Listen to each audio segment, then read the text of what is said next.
What would you do if you have left your experience, your community, and everything you have known for love, later to find your marriage falling apart? Today, our guest is going to be sharing with us a story of resilience, a story of patience, a story of courage. And join me as we welcome him to Pastor JoJo podcast. Welcome. Thank you. I would like to ask you to introduce yourself and tell those who are watching a little bit about your background and your upbringing. I grew up in Pakistan for almost all my life. So I've been living in Canada for almost 5 years now. I'm 33, so the better part of my life that I've spent has been in Pakistan. Mm. And I've spent time in different cities of Pakistan because of my dad's job. And it was an interesting experience to see different cities of Pakistan. It also kind of helped me see the different cultures. And I was one of those kids that were very curious about languages. So I picked up a few languages along the way, which I'll mention how that's connected to part of my story later. Fast forward, I did my engineering in 2014. And after that, worked in Pakistan for almost 6 years in steel manufacturing. Came to Canada in 2021. Been working in home building industry for almost 5 years now. Mm. So that's a very brief introduction. Yeah, if there is any Pakistani who's watching, Yeah. what are those cities that you are able to go to and those languages that you're able to learn just so they can uh, recollect or connect to those places and languages? So I I know Urdu, which is the national language of Pakistan. Mm. I know Arabic that's taught in schools, so I can read Arabic. I can speak a little bit of Arabic, but not to perfection, as the exposure was very limited. But that was part of the schooling. And then I also picked up on a few dialects because moving around Pakistan in different cities, it was really interesting on how different dialects of the same language essentially are spoken. Like Punjabi has several different dialects. Urdu has several different dialects. So my native tongue is Punjabi because that was the language that I grew up in as part of the family. Mm. But then there's a national language, Urdu, which is the textbook language mostly. And then there's English. So there's like few different languages going on here. Yeah.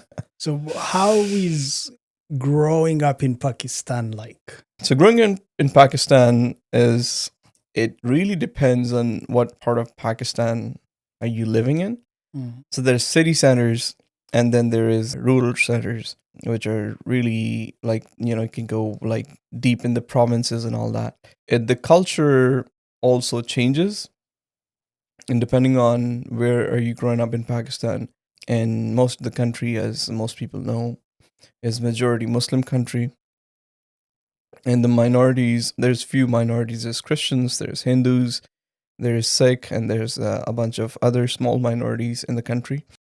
And that does shape how and where you live in Pakistan to some extent.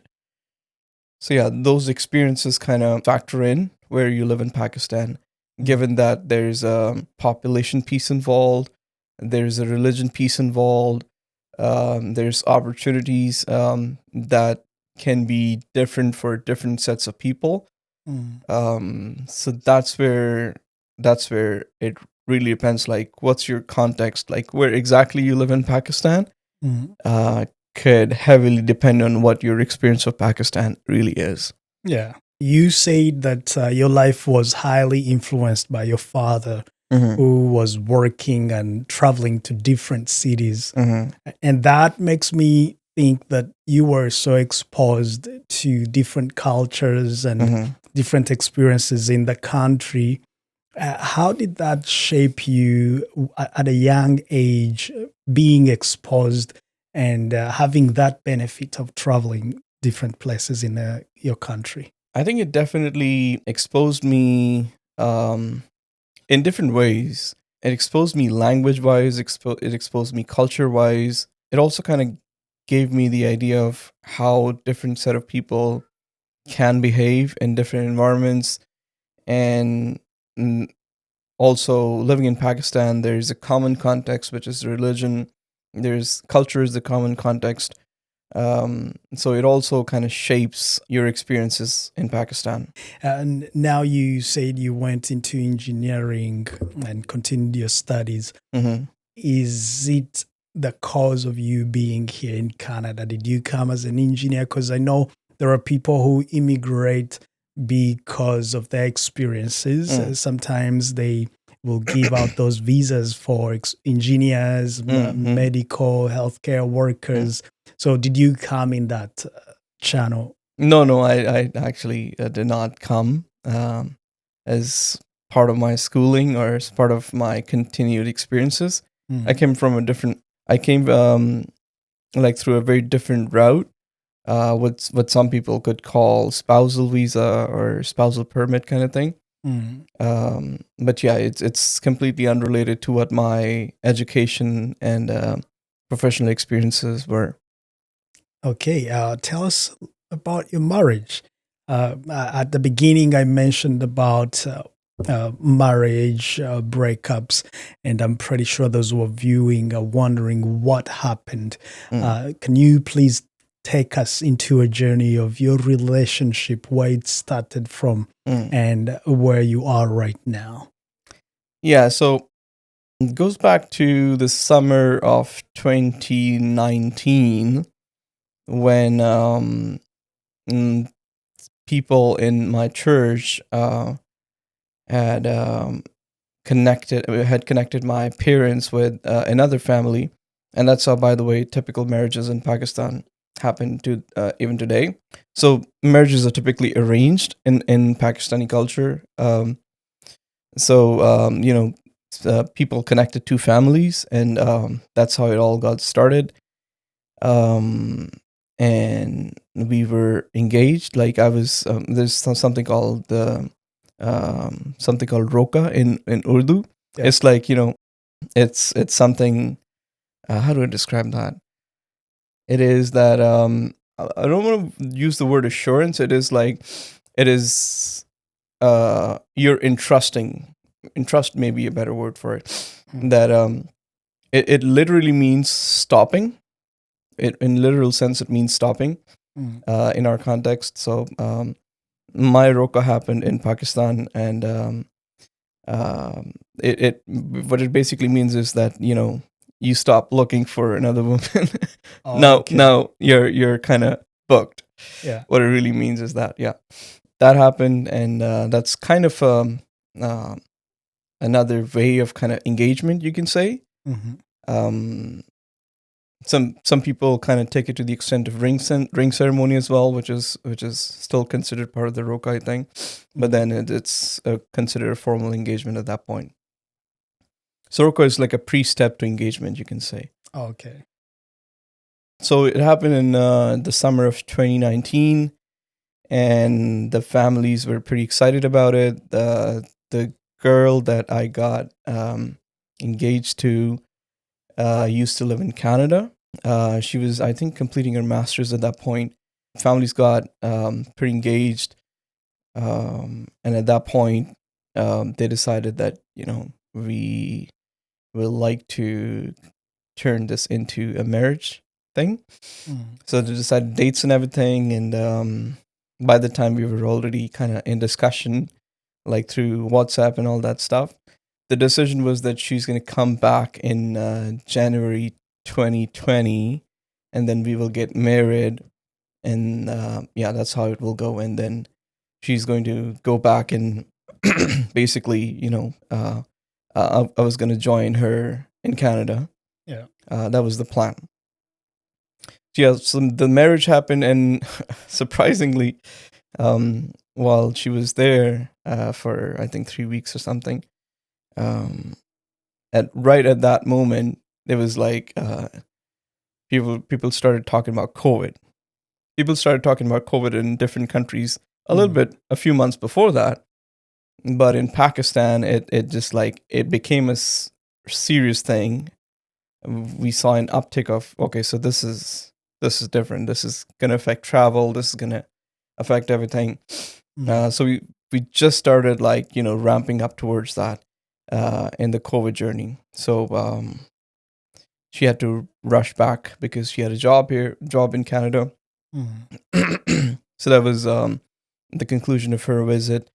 And once she was back here in Canada, things kind of really started to take a spiral because of family tensions and all that, little events, little fights. And then that kind of, I think, created an emotional distance. Physical distance was there, of course, but it also created emotional distance. And that, I think, took a toll on the marriage. So by the time the borders opened and all that, and my visa was in the process by the time anyway. So I then rejoined her after a year. So this was January 2021. We were just waiting for the borders to close, open. And then I would, the plan was I would fly and join her as soon as I can, was the plan, because both of us realized that it is creating a significant amount of physical and emotional distance in a new marriage, right? And not intentionally. Nobody predicted COVID. Yeah, so when I came here in January 2021, I was kind of caught by surprise that, yes, we both knew there were some tensions that needed to be resolved, but I did not know that it had taken a turn in the other direction where she's already made up her mind, and that really caught me by surprise. Sorry to cut you short, but when you say family tension, was it your family or the extended family? What was the tension in the family? So yeah, it's like relationships between siblings and how they affect kind of shadow back on our relationship. It's different to explain, but I believe any conflict can be resolved, and those conflicts, even if I look at my family today, well, those conflicts still exist, like very similar or even stronger conflicts exist. So it's not like those conflicts cannot be resolved. In hindsight, I think I was taking a different approach. I can't speak for anybody else, but I was taking a very different approach to resolve that conflict. And the conflict resolution was, I would say, it was more relying on how I perceive the situation, and not how God perceives the situation. So at that point, I can very confidently say now that I had not given that situation completely to God. It was like, it was more like me solving that problem versus God solving that problem. Yeah. So that's how I view that problem, and I made like a bunch of mistakes along the way. So yeah, I can hold myself accountable to that.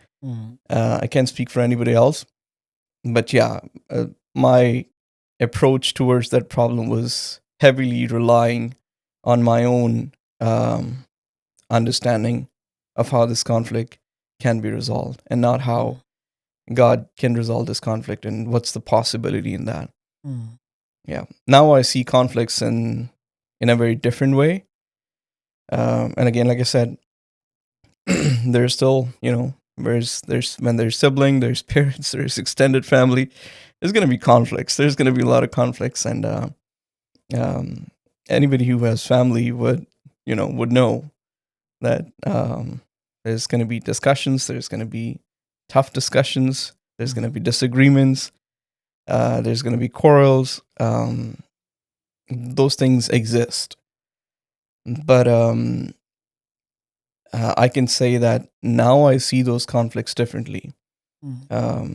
Knowing full well now that there's a spiritual warfare going on beyond what we see physically. That just changed my perspective of conflict resolution completely. So there was this 5 years ago. I was like, I probably know how to solve this conflict, and it's this way. But now it's like, in some conflicts, yes, I need to do something, and in other conflicts, I can step back and let God do it. So that's the difference that I've learned over the course of last 5 years. That there's things that I can do, and then there's situations that I don't need to do anything, and God will take care of it. Yeah. So coming back to when you moved to Canada, you mentioned that she had already made up her mind. So what was her status? What was her mind that she made? What was the decision that she took? I think she explicitly told me that she wanted out of the relationship for the reasons that she had. So yeah, it was really hard on me to kind of process that, like, and to my conflict resolution part, like I laid out a bunch of options, like, what if we do this, what if we do this, what if we do that, and it just like only drove that wedge stronger in the relationship. So I don't want to push you too much. You can only share until where you feel comfortable with. But for the sake of those who are listening and watching, I'm just wondering, was the tension more of cultural tension? Was it more of marriage relationship tension? What was it about? Because I'm wondering, I'm running in my head trying to think and wonder, where was that tension situated? You don't have to tell us everything, but if at least you can point us somewhere. Yeah, I think like if I analyze the situation in like as a whole, I wouldn't point out to one single thing. I would say it was a combination. It was like a domino effect per se. Okay. Like one thing after the other kind of led to what happened eventually. Yeah. And that, I think, is the best way to describe it, because I don't think there's one singular thing that contributed to what happened. Yeah. And like I said, now that I review it in my head, like play it back in my head, I can tell that there was spiritual warfare involved in that process that I did not realize. Had I prayed and entrusted everything to God, I believe the results would have been different. Yeah. But yeah, I did not entrust everything to God at that point, which is what burdens me sometimes. But God is the God of comfort. He healed me through that process. He carried me through that process. Even when I was making a bunch of mistakes, he was still gracious enough to hold my hand through it. Yeah. I mean, when you move countries, you go to a different country, to a different culture. Yes, I have some culture exposure within Pakistan, but there's some commonalities. But coming here in Canada is like a totally different culture shift.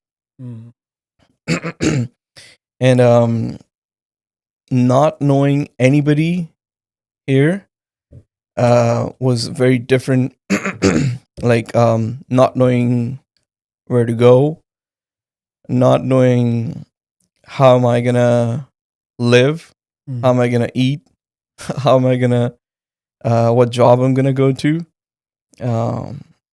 Like there's so much stuff that you're unaware of, and um, I I felt kind of abandoned at that moment.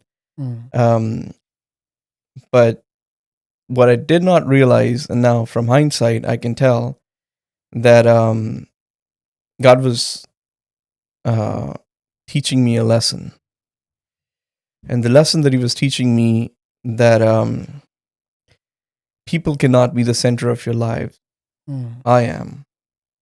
It took a very difficult time for me to realize that if you make people the center of your lives, the center of your worship, Mm. essentially, um, God's not going to like that. God is jealous. Our God is a jealous God. Mm. Putting myself to the accountability table, I can very confidently say that I had kind of made her the center of my life, the center of my attention, the center of anything that I do. Mm. Um, and it took the separation, the divorce of that, um, for God to kind of make me realize that only I can be the center of your life. Mm. And if that's not the case, it could have effects. Mm. Did you know that your like, your comment, or your share of this video helps YouTube algorithm recommend more of our content to so many people? And then in that case, we're able to reach out to so many people, and these testimonies are able to touch and encourage so many people. That's a great support that I would like to ask you to give to us. Support us so we can reach to so many other people. And if you're going through hardship, I would like to remind you that Jesus promised that those who are tired, those who are weary, those who do not know what to do, those who are crushed and confused, those who see no hope ahead of them, He's willing to give them rest, a new beginning, and life that is found in Him alone. And His rest and His life, they're not for a short while, but they are eternal, unending. Nobody can take them away. No situation can take them away. Heaven and earth shall pass away, but His rest is there forever. So, how much time was there between the time you arrived in Canada and the time you had to separate with your ex-wife? I think she applied for a divorce like 4 months after I came here. Very unfortunate event. After a very unfortunate event, according to Canadian law, you can still opt that I do not agree with the divorce and everything. So you can put a halt on that process, but it can only be done for a year, and then the court can make the decision that if one party is still willing to divorce and the other party is not willing to divorce, then the other party has the right to take the divorce according to the law anyway. Mm. So I did that, and it took like another year for the court, for the process to get to that point, and the court decided that according to law that we have to issue a divorce certificate. So when you separated, did she leave? Did you have to leave? What happened in between? Yeah, so she separated 1 month after I came to Canada, Mm. which was kind of shock to me as well. That like coming here was a big move, massive move, and she was the only family that I knew. Mm. Knew nobody else. No friends. No relatives. No associations whatsoever. Which a lot of people, if they come as students, face anyway. But I was in a different frame of mind, you can say. Like, I was coming from a frame of mind that, oh, I have family Mm. in Canada. So it was a bit of a shock to me. So she moved out after like 1 month. So yeah, it was a separation afterwards. Mhm. Yeah. So when she moved, I don't know if 1 month was a good time for you to settle in the country, especially in that season of COVID. It was still there, Yeah. and the government was still putting out regulations and measurements. Some employers not hiring people. So how did you survive in that season? You're new in the country. You're PR. It's not like you're a refugee or. I was on a work permit, actually. Oh, you were on work permit. Yeah. So did you have a job? How did you survive after separating? So it's really interesting. Because I'll take you a little bit back in Pakistan. That's where the kind of story kind of begins. So right after my engineering, I started working, and the graduation from engineering happened in December 2014. I got my first job in February 2015. So it was like a 6-week gap or 5-week gap in between the graduation and the job. And I've been working ever since. And it was like, my rhythm, like going to work was my rhythm, right?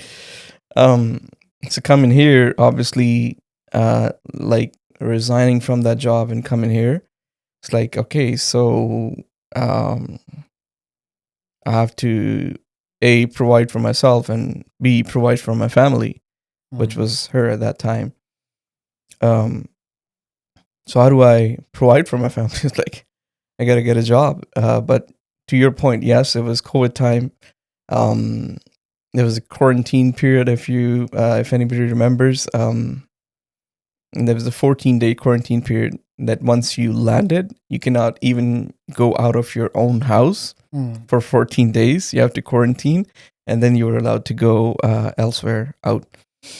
So I did that.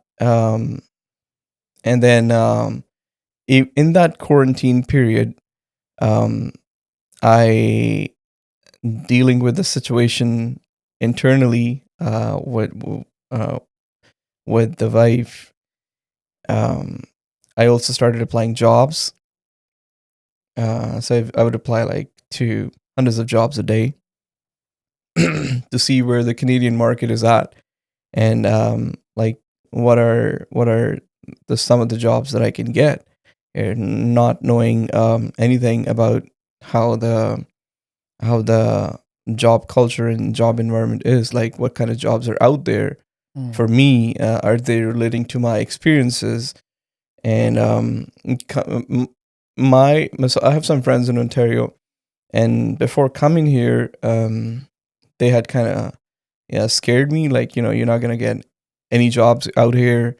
You may have to change your profession, because in Canada, nobody gets the jobs that they have studied for and all that.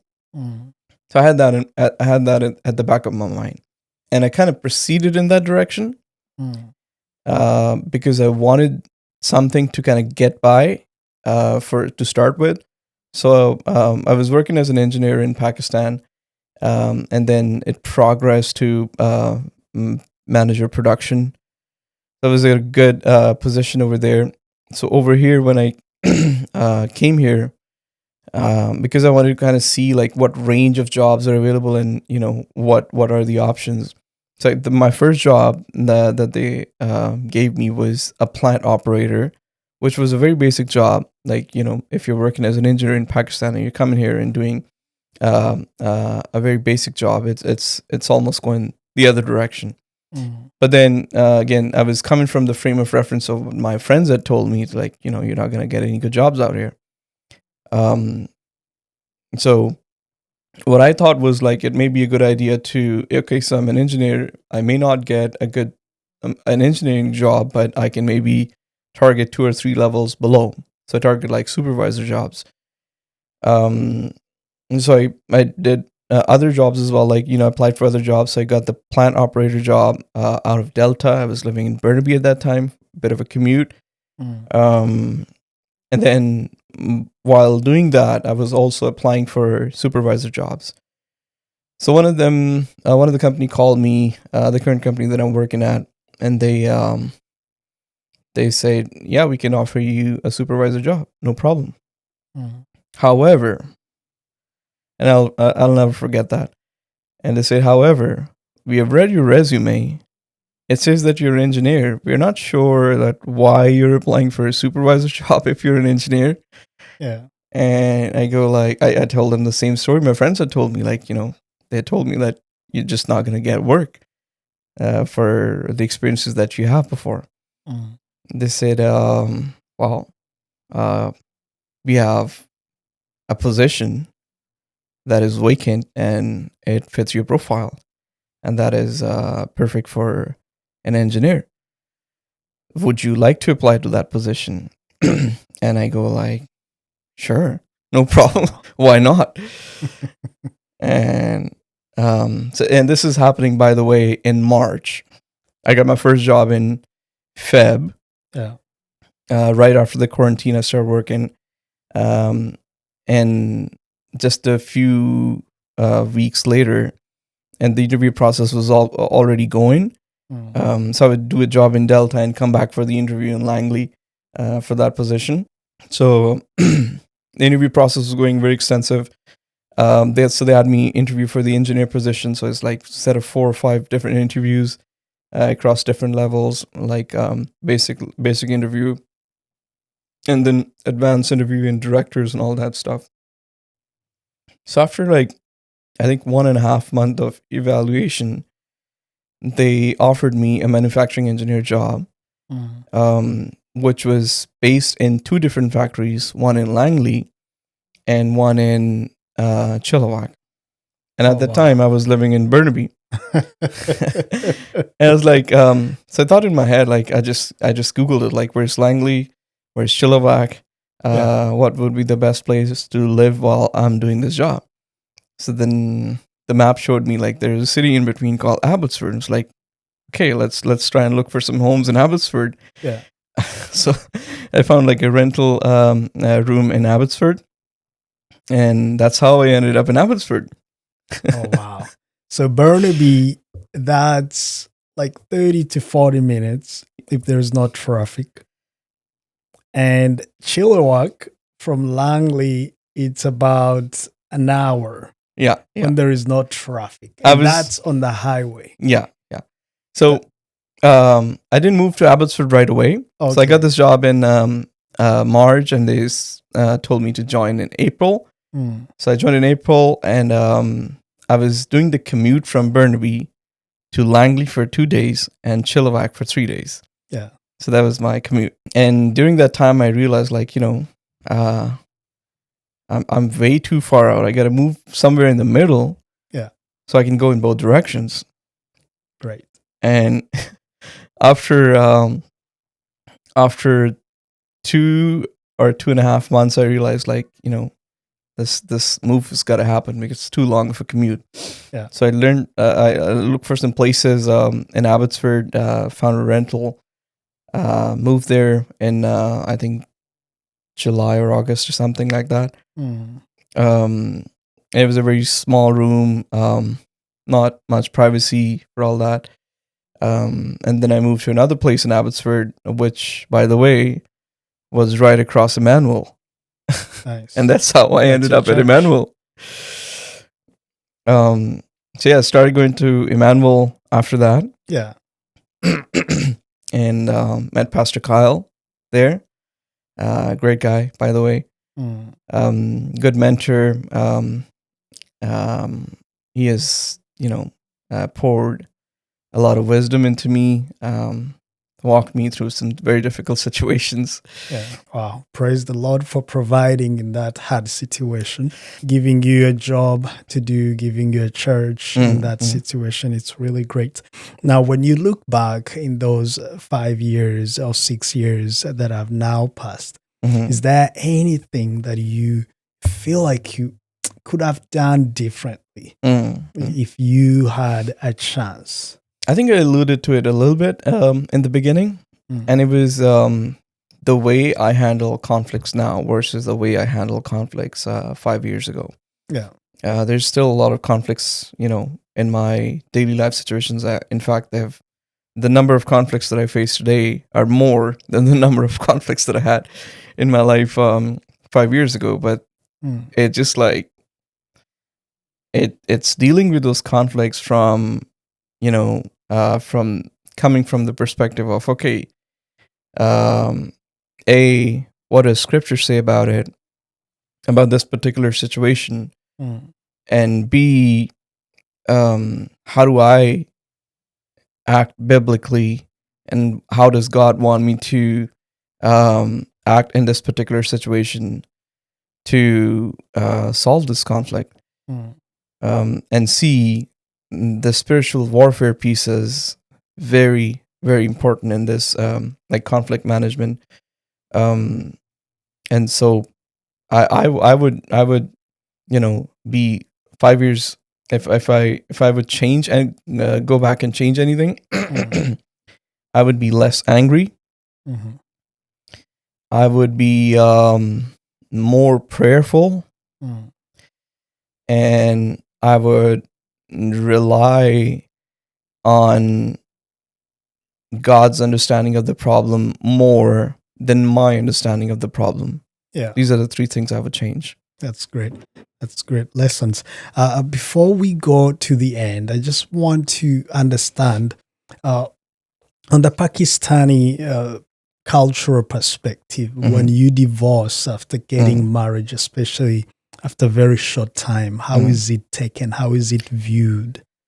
Yeah, I mean, I was here, and my parents, my siblings, my extended family, all of them were back home, and when they all kind of heard the news, they were all in shock and awe. And nobody took it lightly. Everybody had a heavy heart going through the situation, and lots of questions because if I were to put it statistically, nobody in my family and my extended family combined ever had a divorce. So it was really hard for them to process, like, how could such a thing happen in our family when such a thing has never happened in our family? So it was, nobody took it lightly. It's like sometimes when I still receive messages, it's always out of concern, out of love, out of curiosity, like, are you okay? Like, are you dealing with it? And then now I have the opportunity to tell them how God has just completely shifted that situation. Yeah. Yeah.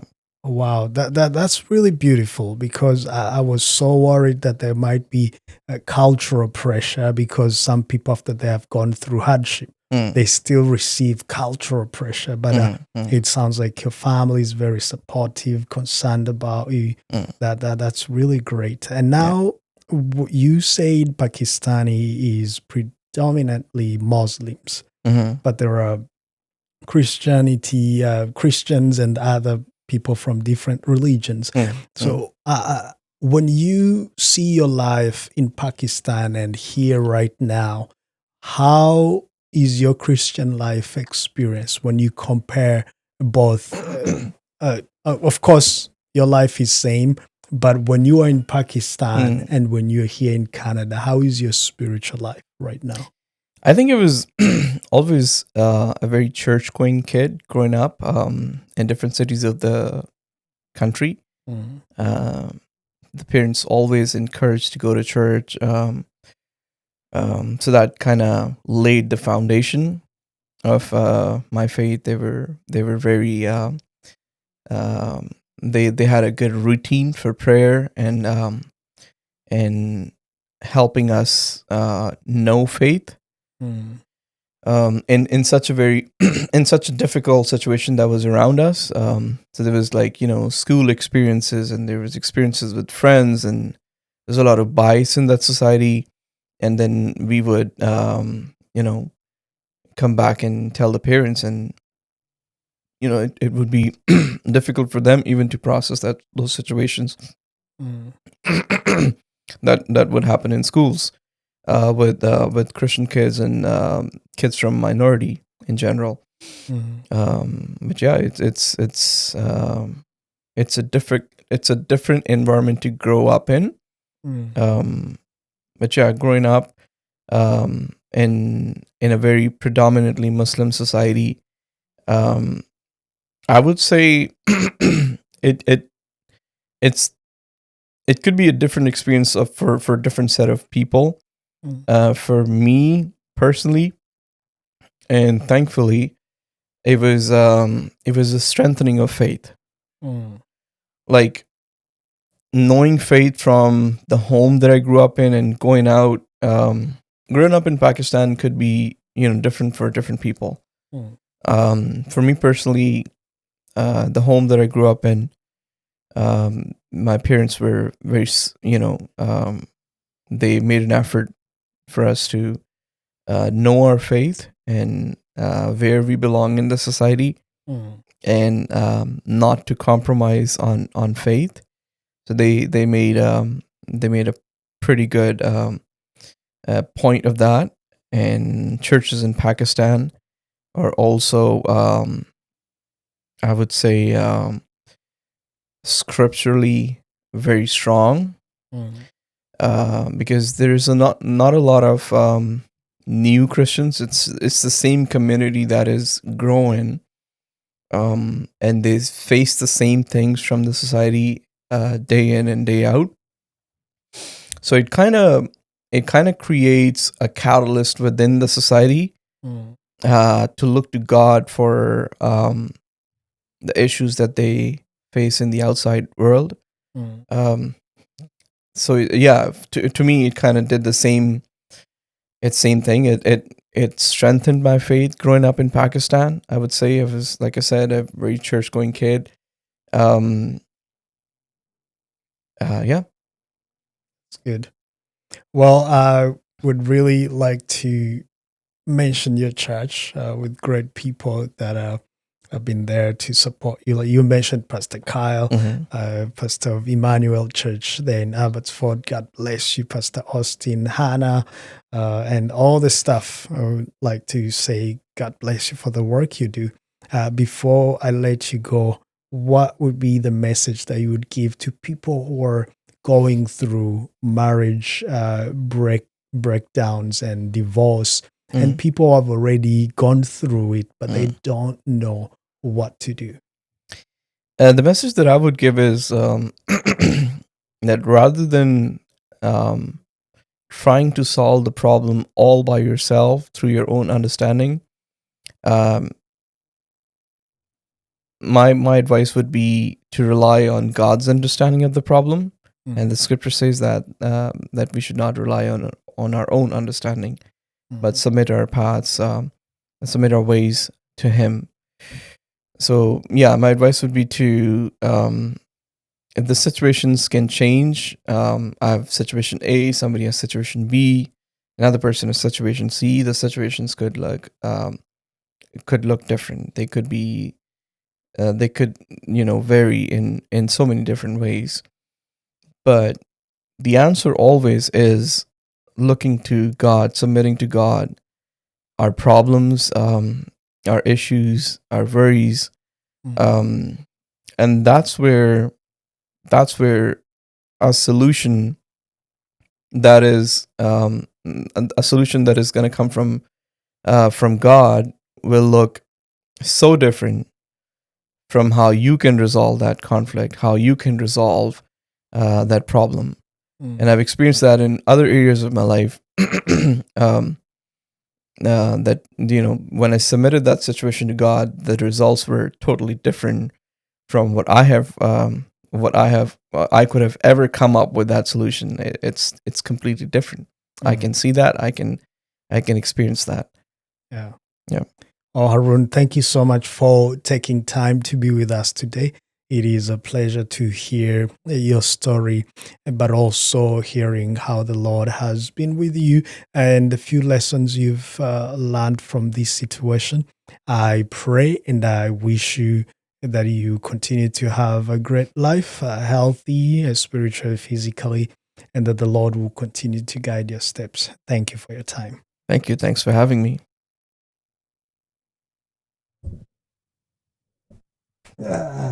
Thank you, sir. Thank you.